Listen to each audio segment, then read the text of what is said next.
বাবা ভোলেনাথ, আমার বাবা শিব শম্ভু, হরে হরে মহাদেব, আমার বাবার অসীম কৃপা, আমার মা তারা, আমার মা তারা, আমার মা তারা মা। আজকে একাদশী ছিল, আজকে তার পালন। এই যে রাধা গোবিন্দ শ্রীকৃষ্ণ প্রভু নারায়ণ আজকে পালন করছি। আজকে মাকে ভোগ দর্শন করলাম, মাকে বাবাকে।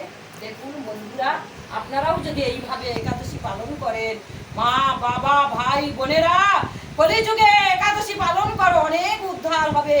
বড় বড় যে রোগে শোকে সুগার প্রেসারে ভুগছো, সেই সব রোগ থেকে মুক্তি পাবে। বাবার কাছে শ্রীকৃষ্ণ ভগবানের কাছে নিজেকে সমর্থন করো আর একাদশী পালন করো, দেখবে তোমরা বাবা মার অসীম কৃপা পাবে। হরে হরে মহাদেব। মা তারা, আমার মা তারা মা, আমার মা তারা সবার মা। সবাইকে মঙ্গল করো, পৃথিবীর সবাইকে, পৃথিবীর মানুষকে ভালো রাখো। জয় জয় মা তারা মা।